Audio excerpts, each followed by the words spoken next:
Make your planning painless and take your business to the top. Let's dust off a long-forgotten chestnut in business speak.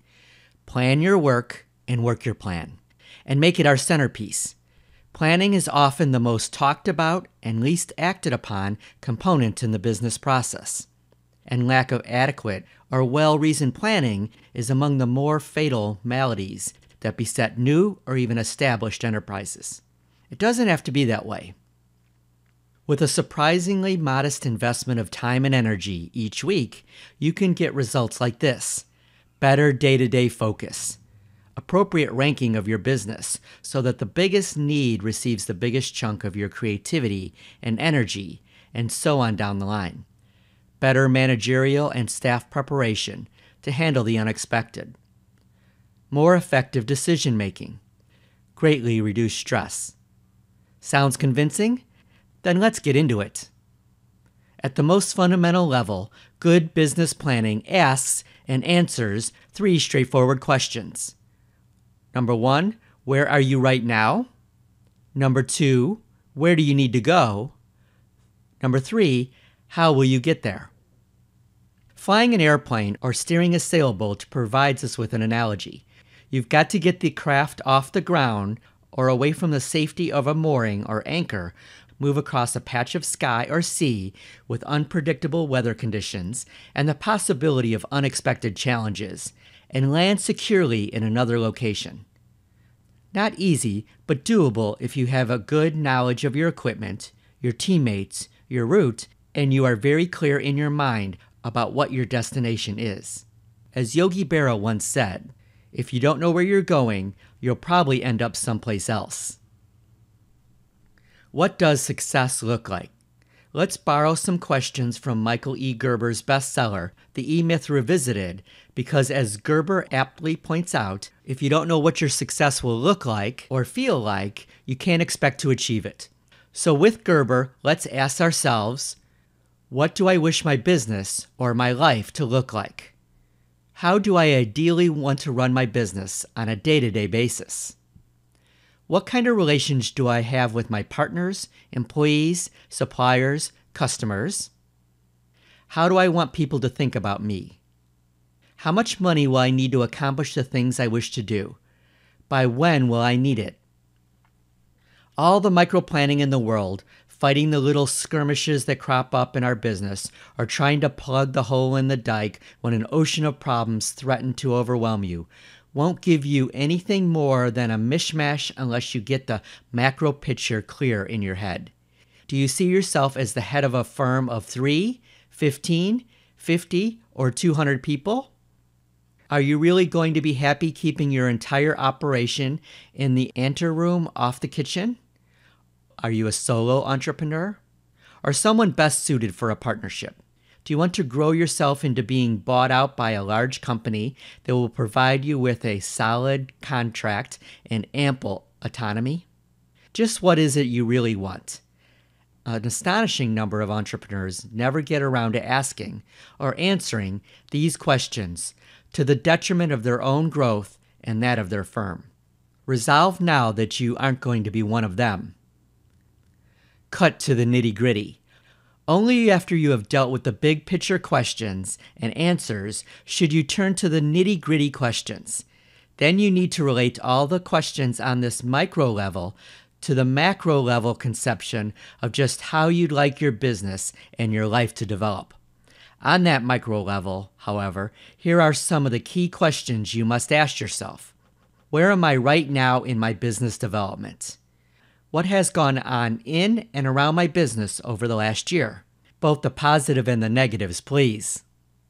What are the problems and opportunities I am facing at this moment? What is the next level of development to which I'd like to take my venture? Let's replay both the macro and the micro levels of planning with a fictitious fellow we'll call John Rosen, who is going into his 2nd year of owning and managing a hardware store in a bustling suburban location. On the macro level, John would like to get above it all and have plenty of free time for his family, leisure pursuits, and charitable endeavors. This means taking the store to a level where it produces a good income for him and for the full-time manager he hopes to hire in 2 or 3 years. John's goals in life include much more than successfully running a hardware store. He'd like to get involved in socially conscious civic and church drives and be a positive force in his suburban community. He also hopes to send his 3 children to academically challenging colleges and see them happily launched into rewarding careers. And he and his wife Nancy would like to take 1 major trip a year and get to know other countries.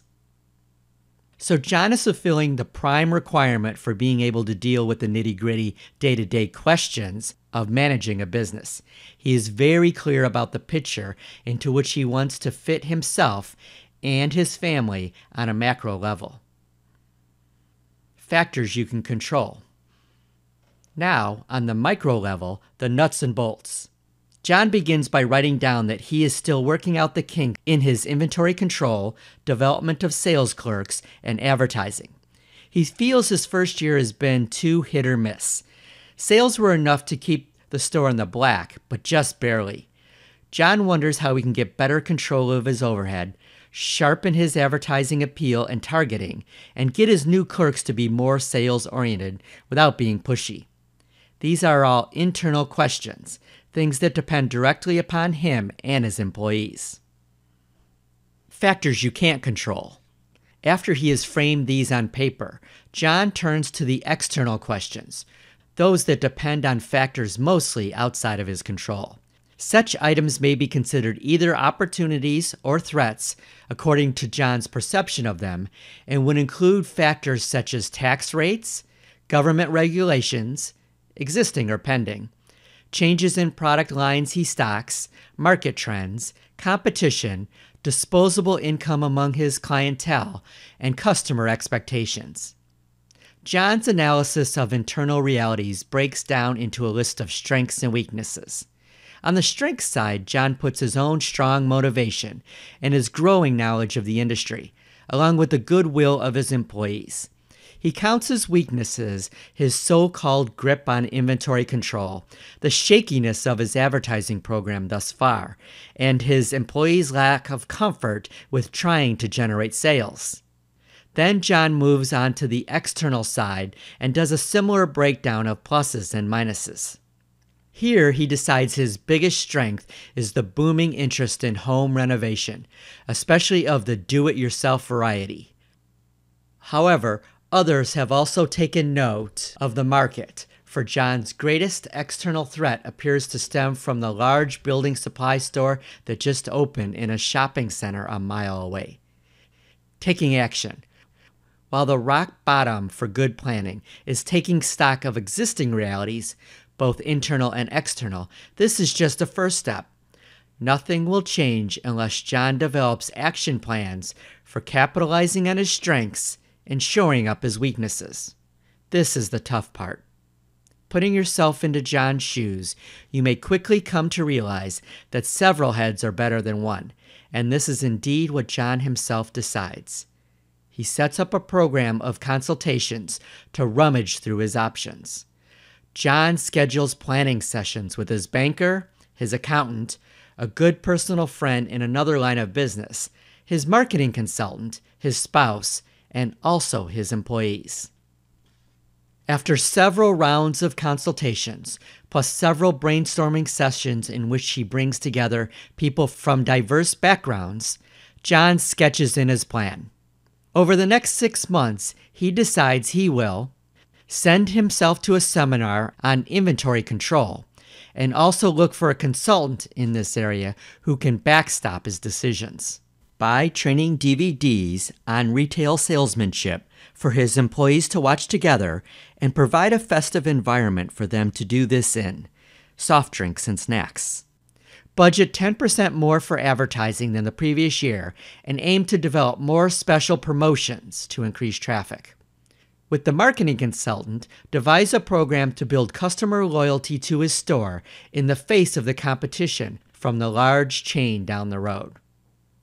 A final caveat: be careful not to take your strengths for granted and give them little attention while you are trying to bolster your weak spots. The whole array of strengths and weaknesses deserves your attention as you plan, enact new programs, and monitor how it is all working out.